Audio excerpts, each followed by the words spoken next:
All right, hi, I'm Candace, and this is part 3, and I promise probably this should be it, the final of my testimony of how I came to find Jesus and escape the New Age and the cult of Hollywood and Scientology and yoga and a whole lot of other stuff.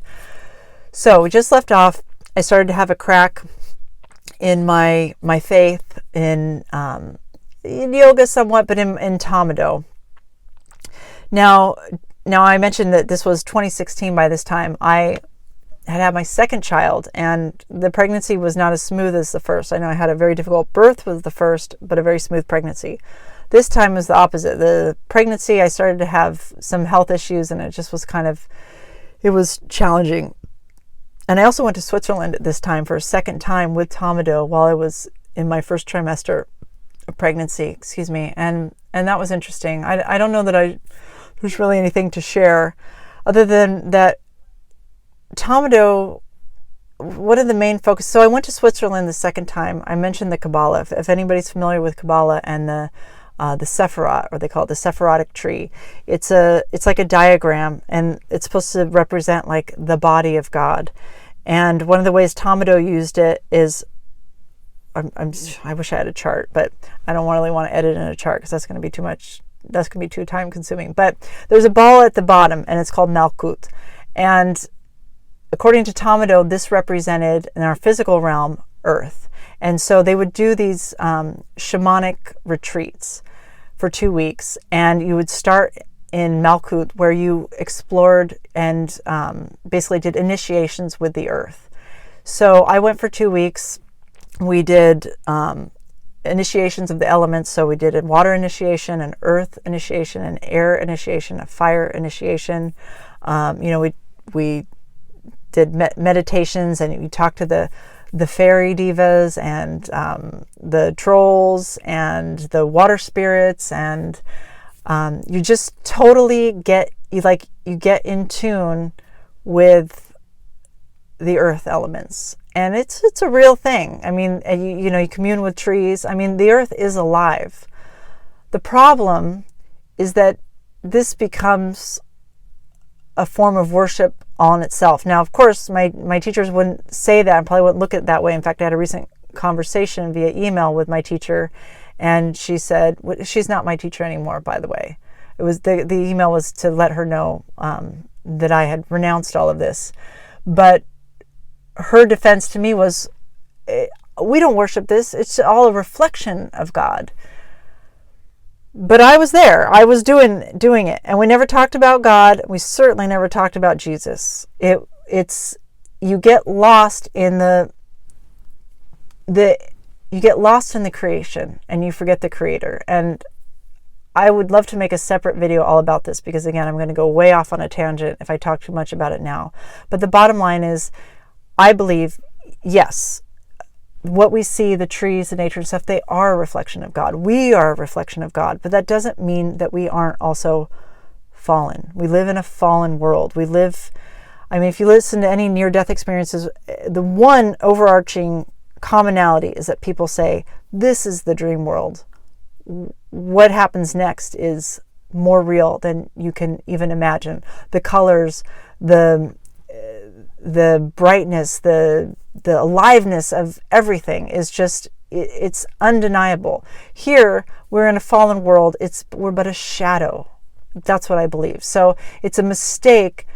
It's a distraction if you get lost in the reverie of nature and what God has created that is really just a shadow here, and forget to look up to God.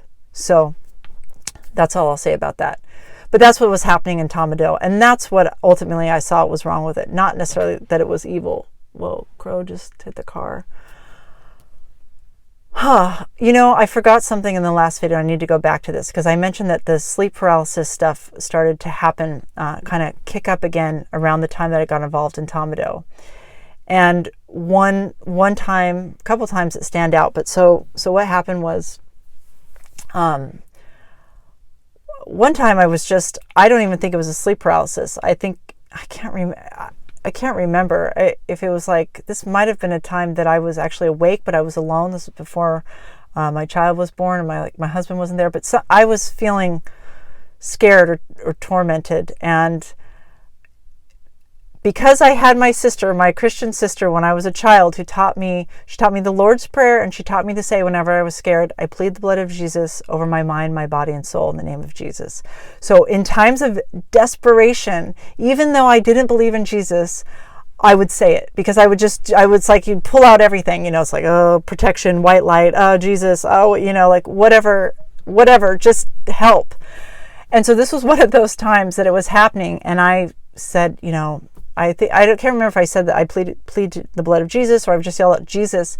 And whatever was there in the room with me, I couldn't see it with my physical eyes, but just, if you've ever had this experience, you know what I'm talking about. When something's in the room, it's in the room. And it said telepathically, it laughed at me, and it said, "You don't believe in Jesus." And that was frightening. And what frightened me most is that it was like, how does whatever this entity is know my mind? Because it's right. I don't believe in Jesus. So that was really scary. And then in one of the sleep paralysis times, and the way it would happen for me is like, sometimes it would be that I'd wake up and I couldn't move in the middle of the night. And other times it'd be like, I'd wake up in the morning, but I'd be kind of like groggy. And then all of a sudden it would feel like this really deep pressure, almost like I was sinking, like a really heavy weight, like I was being pulled into my mattress. And it was like, you can't move, you become paralyzed. And then it's like there's something there. It's really freaky. So this was one morning that it was happening like this. And I remember it had happened a few times, and I was really racking my mind about how could I combat this, because Jesus, they knew I didn't believe in Jesus, and that wasn't working. So I was doing this Tomado stuff, so I decided to use color. So the color pink and Tomado is supposed to represent divine love and purity. So I decided, if next time it happened, I was going to shield myself in pink, and whatever it was had to be able to come through the pink to get me. So my thinking was anything evil or anything negative could not penetrate this pink shield. And so I remember one time this was happening, and it was like, I was sinking. And I remember, like, with all my willpower, it felt like with all my might, like every bit of strength I had, I just saw the color pink pushing it out, like just pushing, and I staved it off. The paralysis, the episode didn't happen. And I was like, wow, yeah, see, color pink and Tomado, yeah. And in retrospect, I wonder how could you really know? I don't know. That maybe that even happened as like a trick, like for me to think that I'm doing it, that I'm in control, that I could take care of it.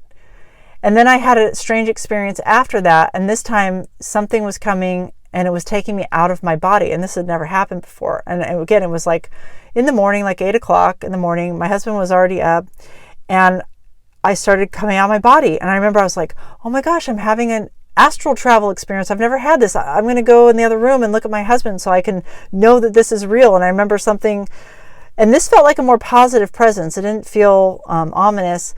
It was like, no, it's almost like it was saying like, no, stupid, this is not what this is about, and it didn't allow me to do that. And instead I saw with my mind's eye this vision of another earth. And then that was the message. It was like parallel earth, a new earth, another earth. And then I was back in my body. And I didn't know what that was about. And of course, years and more of researching, there's this whole 5D, we're ascending to the 5D, to a new planet.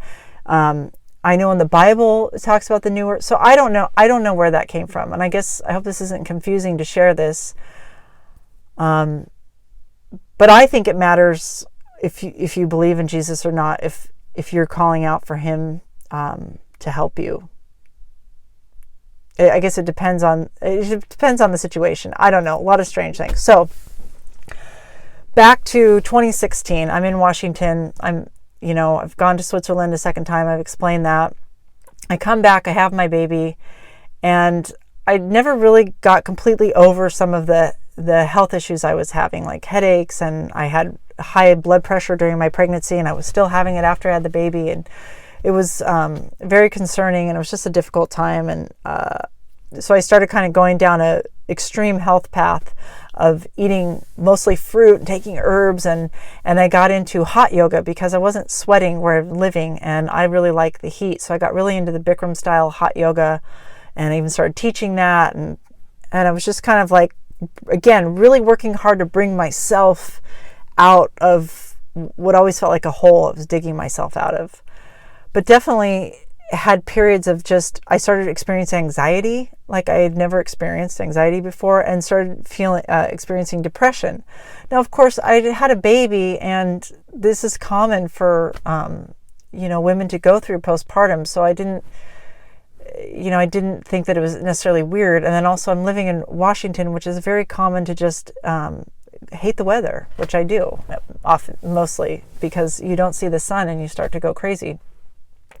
So I kind of, I just knocked it off like that, but it persisted. Even with all my efforts, it persisted. So one day I'm listening to one of my many radio shows on the internet, and I hear a woman, I think she was the guest, and her whole thing was she did etheric implant removal. Now, there's this idea, people who say they've been abducted by aliens and they have physical implants. I never, other than that strange experience I shared, had an experience with a gray alien. I never thought I was abducted, didn't think I had physical implants in my body. But when she said etheric implants, that sparked a thought in my head, because here I'm doing all this energy work, and it totally made sense to me that, energy crystallizes in your energetic field, and how do you get rid of some of these things that have been there a really long time? So I felt really called to call her and investigate, maybe I should do a session with this woman. So I reached out to her and I got her pricing or whatever. And then I just thought, no, that's it's more money than I wanted to spend. And I just heard her on the internet, even me, maybe I should show some discretion. But everything kept persisting, and I basically felt like I had nowhere to turn. I'm always exhausting my own resources, which is spending as much time, as free time as I have, as researching things, taking supplements, doing physical activity and exercise that I think is good for me, whatever. I'm doing all that I can possibly do as one human with 2 little kids and stuff, but it never seems to be enough. So I hear this woman again months later, and it's almost like that time in video 1 when I was called to read that To Dance with Angels book. I just felt like, contact this woman. So I did, and long story short, I set up a phone session with her. So the way it works is, again, it's all over the phone, it's all remote, and she guides you through a process of exploring your sort of internal terrain and finding these implants and pulling them out. And voila, you're healed. Great. Who doesn't want that? So I set up the session. I send my husband out with 2 kids. I have a nice stretch of time all alone. I'm all ready to go. Now, I was really sick this day. That was the thing. Like a cough and really not feeling well. But most people would have canceled. But in my thinking, because I was an energetic, I worked in energy healing and everything, I was like, this is going to help me. So I'm going to push through my dogged, determined mind once again. So I call her up, and she says, okay, we start out, we do a protection, golden light, white light all around you. Then you put on these golden gloves on your hands for protection. And then you envision a golden vacuum. Everything's golden. And then she directs me to, scan my body and just tell her the first place I notice any kind of pain or discomfort. So it's like, okay, my ankle. Okay, now put your attention on the pain in your ankle. Okay, the pain in my ankle. Now, does it move, or does it stay, or does it disappear? And then I'm kind of like, okay, it moves. Okay, where is it now? Well, now it's like inside of my head. Okay, so this is how it starts. Then let's say we've finally pinpointed a place of where something doesn't move. So now you go in with your golden vacuum and you suck it out, whatever it is. And then she wants you to be telling her, what you're seeing. Like, okay, did you get it all out? Is it stringy? Is it gooey? Is there a black hole? It was just kind of weird. And this went on for hours. We did hours of a phone session, and I was getting more and more exhausted. At one point, I was having a cough attack. I had to stop and go take cough medicine and drink a bunch of water. And then I was feeling like maybe there was other entities in the room. I didn't know what was real and what was my imagination. And I even said to her, I'm like, I feel like I'm making this up. Like, how do I know that, no, this is real? I mean, of course she's going to say that because she's the one doing the session, but no, this is real. Believe me, I've heard all this stuff that you're saying from other people. This is just part of it, So we went on and on for like nearly 4 hours on the phone, and we had to stop. I had to go to work, and it was just going on a long time. And she was like, well, I really want to finish with you. So if you have time for no extra charge, I can work with you a little bit tomorrow morning and we can bang this out, basically is what she's saying. I'm like, yes, please. Thank you so much. Yes, I really want to finish too. I want to experience the benefits of removing these implants. And she said, okay, just, make sure you put protection around yourself tonight because they might come after you. And I didn't even ask. I just, whatever, the entities, I don't know. So I went to work that night. I went to bed that night. Everything was hunky-dory, fine. Actually, I had a good night at work. So the next morning, same thing. Send my husband and kids out of the house. I call her up and we start again. And I just kept hearing a voice I felt, I could even see in my mind's eye, like the day before, like something sitting there laughing at me and going, it's never going to end. It's never going to end. You could do this forever, sucking out with your golden vacuum, and it's never going to end. I mean, it was just laughing at me. And I told her, I said that it's never going to end. And we did this for like 2.5 more hours. And finally it was like, okay, this is pointless. I said, I have to go because I had to go to work again. And she was like, I don't know. She said, I've worked with hundreds of people and you'll be the first person that I've never finished with. And I was like, I'm on the phone with her. I'm like, that's not what you want to hear. I was like, well, so what should I do? Can I continue to do this by myself, or should I schedule another session? And it wasn't even like she was like, yeah, schedule another session. Like, I didn't feel like she was trying to get my money. She was just really perplexed. Like, gee, this one didn't work, sorry. And I was just like, so we hung up, and I was like embarrassed because, okay, my husband is so supportive, but he is not like me. He's never had a supernatural experience in his life. And so then when he hears me tell these things, it's just like, he doesn't know what to make of it, but he wants to be supportive. And so I was like, sorry, honey, I just spent I don't even remember how much it was. It wasn't more than $200, but it might have been $200. I just spent $200 talking to a woman on the phone for 8 hours while you had to take the kids out of the house to accomplish nothing. So sorry. Anyway, that night, tried to go to bed, and I cannot go to sleep. I don't know how to describe this other than that it's like something was inside me, and it's like in an energetic sense, if somebody's going like this all night, or like this, or making faces in your face. It was like I was seeing snakes come at me and just horrible images. It was like my mind was not under my control. I was being tormented. Eyes closed, eyes open. I could not sleep for hours. I almost couldn't even collect my mind enough to do a protection around me, with white light or whatever is supposed to, protect you. It was awful. I had never experienced anything like this. I didn't even know what was happening. I just knew that obviously it had to be, I awakened to something through this stupid session that I had with this woman, and it was pissed, and now it was tormenting me. And I just went on for hours. I think it was finally like 6 o'clock in the morning. I was like, God, please. I didn't yell it out verbally. I yelled in my mind, just like, God, please make it stop. And I went to my living room and I lay down on the couch, and for whatever reason, I was able to finally fall asleep there on the couch, and I slept for a few hours. And when I woke up, it was like, did that all just really happen? Like, I didn't even have a frame of reference for what had happened. But I knew, I felt like sort of a cloak of protection around me. And I knew something had happened, and I felt very strongly guided that I needed to go to Barnes & Noble's and get a Bible. So that's what I did. I went to Barnes & Noble's and I bought my first Bible.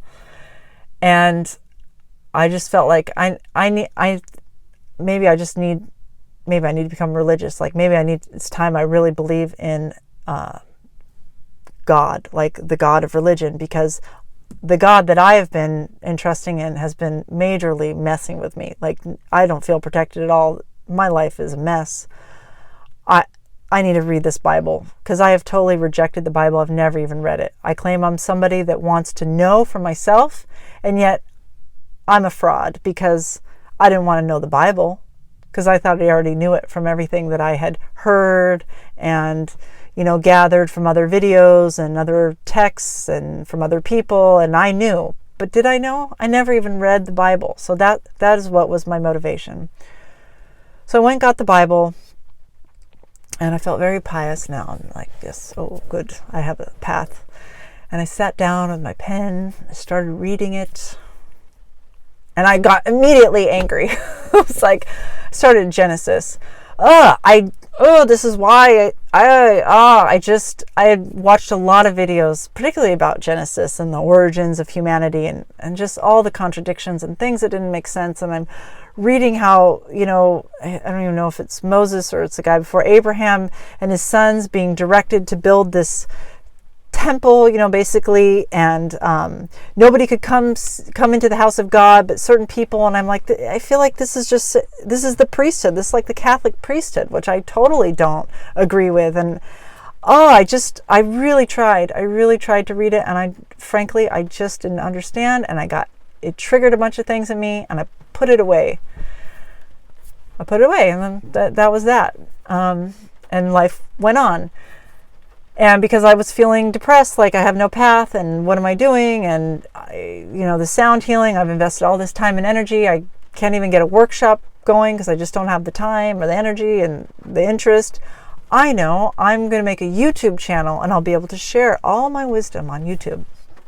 So this was my final push to like make something of what I was trying to do, which my whole life, I'm trying to make something of myself and have it have meaning and purpose and be in alignment with who I felt I was and what my soul, what my soul's purpose was, all of that. So I signed up with a program, and I was following these two guys who are fairly successful on YouTube as these sort of, new age, self-help, create your own reality gurus types. So I jumped totally back into that arena, which I'd kind of, I'd lost interest in. So I jumped back into it and was watching Abraham Hicks videos online. She's big with the secret information, and she channels, Abraham Hicks is who she channels. Whatever. It's just more channeled stuff, and, all this new agey stuff. Just try to really jump back in full force and bring up all my sound healing knowledge and make these videos. And I was, really trying. I got back into Joe Dispenza, started listening to a lot of his stuff, got his meditation, a guided meditation, started doing some other stuff of his, and had a couple of weird sleep paralysis experiences when I started doing those meditations, but I brushed it off because no. Joe Dispenza, he's good. That's good. And I'm, just trying to make my way, pull myself up by my bootstraps, do it because, hey, I'm creating my own reality. I'm the captain of my soul, and the whatever that poem is, it's like captain of my soul and my ship, whatever. I feel like George Bush right now when he ruins all of the sayings. So this is what I was doing, and I had a room in this house where we were living, and it was kind of my video room, and I was doing it for a couple months, and it's hard. I was trying to make the videos look nice, like not like this. I was using my husband's nice camera and using a light and editing and really trying to make it look nice, not filming it on my phone in the car. So sorry for all these people watching. You got to see the crap version. Oh, I'm losing it. So I started to hear this voice again. It's like the blind leading the blind. I'm like, because these gurus that I was watching, I really got into them, and they're nice guys, they're nice guys. One of them's pretty young, and I couldn't, there's two sides of me. Part of me that just wants to believe, there's part of me that I'm surprised I didn't become like a religious person when I was young, because I really want to believe. Like I'll jump in and I'll believe. But then there's also this other part of me that's always like the skeptic, like a little bit like, but the truth is, I kind of see through what's going on here. So that's how it was with this one guy in particular. He has these videos, got like nearly 500,000 subs now, which is pretty big for his genre, and totally self-made guy. But every video he talked about, every video that he made, the stuff he talked about, I was like, he got that from this book. I've read that book. Oh, I've seen, it's like, so part of me was like, yeah, there's an energy that's flowing there. And I guess if you've never heard this information, he sounds like he really knows a lot, but I'm older than him and I probably had 3 times the experience he has. And part of me was like, but he's just regurgitating. And isn't that what we're all kind of doing? And I didn't want to be a regurgitator. And anyway, so the cracks started to come in on that scenario.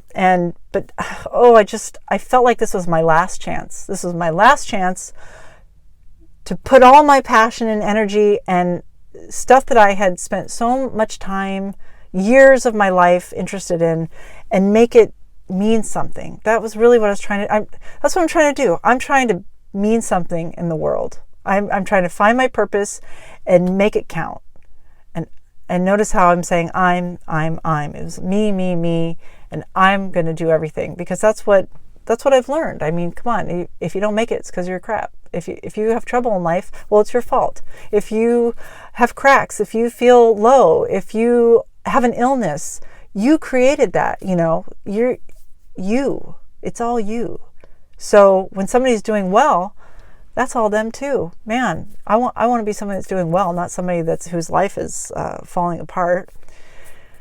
I'm being totally facetious here, because that's how I felt inside. And I just felt like, that's it. I don't know anything.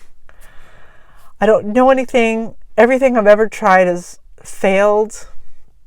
I have a wonderful husband and I have 2 wonderful kids, and I'm miserable and I'm lonely and I'm empty. I have nothing to offer. And this is what I started. It became the only thoughts that I could think. I started to have really thoughts that I don't believe were even mine, because as sad as I was, I've never been truly suicidal or anything like that. But I had thoughts that was like, you should kill yourself. Just kill yourself. And I even would know when I would hear it, like, no, shut up, whoever that is. Like, I would hear somebody. Now I'm not schizophrenic. Like, I didn't hear an audible voice. Like, it's in my head, but I can't explain. And hopefully there's people out there that understand, the difference between your thoughts and like an intruding thought. It's really difficult to put into words, but it's a real thing. And it was like there was an intruder. Maybe this intruder has been with me since the time I was in my crib. I don't know. But I just couldn't deny it anymore. That it's like I had a monkey on my back, and it was driving me crazy. Telling me to divorce my husband, telling me that I was worthless. Maybe I should kill myself. Maybe I should just... And I would go downstairs at night and I would just cry and break down, because I'm so close with my husband and I tell him pretty much everything, but I just didn't even know how to tell him this. One, that, honey, I'm sorry. I know I really was excited about a path and I said I was going to make something of myself, but it's all a lie. I can't do it. I guess I'm just not capable of anything, because I'm just a failure. And 2, I'm so miserable. And I'm so lonely, and I'm so like depressed, and I'm so anxious. How is it that I feel like I have nothing when I know there's people in the world that really have nothing? And then I would admonish myself for feeling that way, but that never makes it better. You don't go, oh, I'm just going to look in the mirror and hey, I live in America, and hey, I have a roof over my head. Sometimes that just doesn't cut it. Inside, I'm so poor, so empty. And it was one of these nights where I don't think it was dramatic. I don't know if I said it out loud or what, but I begged, and I said, Jesus, if you are real, I need you. I mean, I really need you. Like, I'm so lost, and you're my last hope, because I haven't found God, a real God, no personal God. I realized I didn't even believe in God anymore. I never thought I would say that, but the God that I had chased after and the God I had created was so impersonal that there may as well have not been any God. And there wasn't for me. I was lying to myself. And so that's why I cried out to Jesus. And I said, Jesus, if you're real, I need you. I need you. I need you. And I need you now.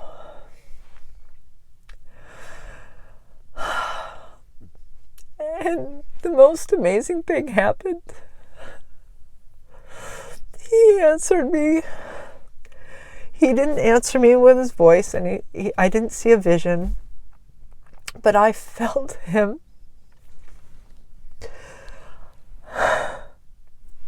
I felt his presence like envelop me, and I knew it was Jesus. I felt like I was being held, and then very gently shown why I was experiencing what I was experiencing, Again, not like, and then I saw a movie before my eyes of him showing my life. No, it's like, it was almost instantaneous, like an instantaneous flip of a switch, and I understood all the doors I had opened ignorantly, and how arrogant I had been my whole life, pretty much, to just shun God and even, blaspheme Jesus, laugh at the idea of a ridiculous thought, Jesus. It doesn't even make any sense. And how I'd shunned everything, that I hadn't read the Bible, but I had so many opinions about it. And, other things I had done in my life that in our society today are perfectly acceptable, but I just felt incredibly convicted and remorseful and like I wanted to repent. All I could think is, I'm sorry, and I'm so sorry, I'm so sorry, I'm so sorry, and the tears just wouldn't stop. And then I started searching. Just an important thing is, basically what Jesus said to me is, and again, I didn't hear his voice. It was his presence. It was a knowing. It was something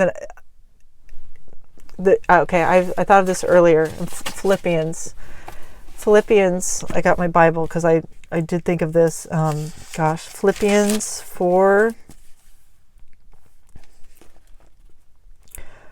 Philippians 4:6.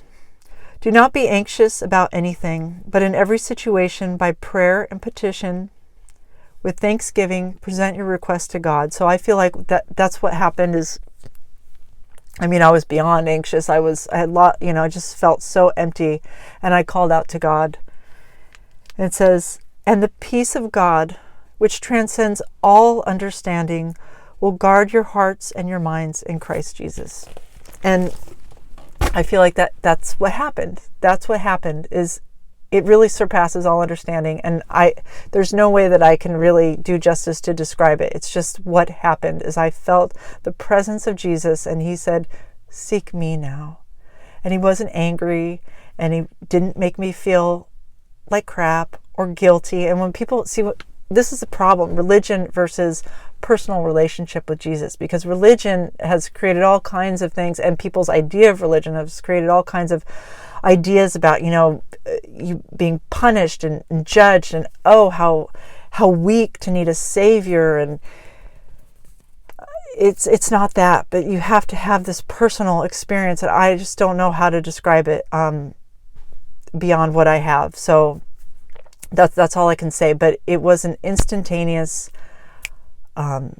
something changed. Now I just don't like to use common terms and labels, so I'm not going around saying, now I'm a born again Christian.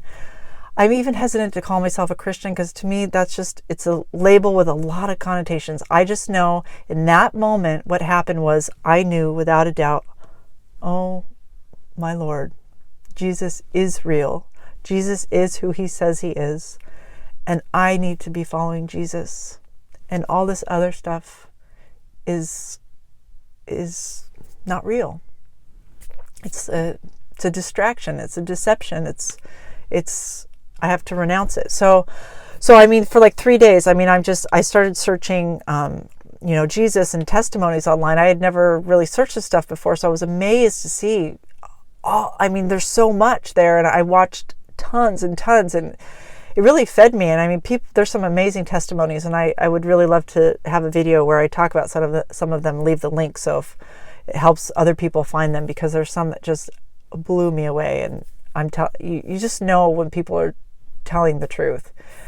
And so that really helped me just affirm for me that I wasn't imagining, because I'm not far from the only one having an experience like this. So it's just powerful to not feel alone, for one. And I'm just sobbing for like 3 days and having all of these sort of epiphanies, and my husband is like looking at me like, what's going on? And I just did my best to tell him. And I said, Luke, I'm really scared of what you might think of me, but this has happened, that has happened. And I cried out to Jesus, and I'm telling you, he is real. He's real. And my life has changed, and I don't know what it means. And God bless my beautiful husband. He said, well, then maybe we should find a church. And I was like, you would go to church for me? I mean, he's a musician, and he just doesn't like worship music. And I just want to be clear, this doesn't mean that you find Jesus and then you have to go to church. I just knew that I needed a place where people could at least sort of understand, hopefully, at least be open to what was going on with me. And I just knew I needed to we needed to get into the Bible, and I needed to have a community or a group of people that I felt that I could ask questions and stuff. So I Googled, my area, church, Jesus or something. And this church came up, and I really liked what it said, because it's like the Missionary Alliance. It's sort of non-denominational, and their whole thing is just, we follow the life and teachings of Jesus. And I was like, sounds good. It's not too far away. Let's go. We went, and that first moment, walked in there, and it's in an actual church, and the music started playing, and then it just hit me again. It was like a homecoming. Like, I just know I have been astray and been away for so long. And it just felt amazing. And it wasn't that this church was so holy or great. I mean, every church has its shortcomings. It wasn't that. It was just Jesus had entered my life, and it was the most foreign thing. And it's still kind of weird when I say, Jesus and praise Jesus. It's like, what happened? Who am I? But it's so amazing. So we just started going to this church because we made a commitment, and I started doing the Bible study. And I joined the Bible study of these mostly older women who have been part of this church for 30 years. And we were doing the book of Philippians, and these women were amazing. And I told them my story, and they were so supportive and so understanding. And I just felt on cloud nine. Like, God had just entered my life in such a powerful way. And by way of me entering my husband's life and my children's life. And praise the Lord. He's just, God is amazing. True God. Now gosh, there's so much more to this story. My oldest sister, that Christian that I told you about, she played a major role in this, and I really want to thank her and give her props. So just to make this quick, I also felt very strongly when I was going through this that I needed to confess what was happening to her, to that sister, because something told me, well, it's going to create accountability, because I could renege if I didn't confess and share with somebody what was going on. Then I could decide that I didn't want this to happen. So I called her and I confessed this to her, and it was amazing. She was so happy, of course, and just such a great listener. And she told me, because she's been a Christian for a long time, and she's really in it, and she's done her ministry studies and stuff. She's just surrounded by church people and stuff. And there was somebody, I don't know if it was her pastor or somebody in her church, had told her, they do a lot of prophesying, and had told her maybe a few weeks before that somebody in your family is going to come to Jesus soon. That's what they told her. And I guess that person was me.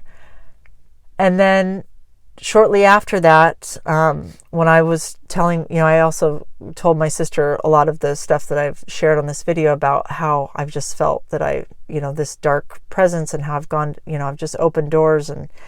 And when my sister went back to this person, the same person that said somebody, is going to come to Jesus soon, when my sister said, yeah, it was my sister, and this woman's response to her was, she's been bound for a long time. And that just gave me chills, because said, that is so true. That is so true. So, but the beauty is, I think that in my case anyway, Jesus allowed me to go down these paths that I did, because I'm the type of person that had I not, I would not, I just couldn't be where I am now with being open to Jesus. I'm just so grateful that I didn't lose myself completely, but that I was able to satiate in many ways just this endless search. And that's a trick of the enemy too. People don't think, endless curiosity and endless searching so that you're spinning your wheels. And it's not that you don't come across certain truths and that there isn't beauty on these paths or any meaning, but if you keep missing the point, then it's done its job in taking you off track. Oh, there's other things I feel like I want to say. I mean, one thing that was an important revelation for me as a New Age person is that when I had that experience after the session, and that basically like a demonic attack, I had to really confront the reality that there is evil.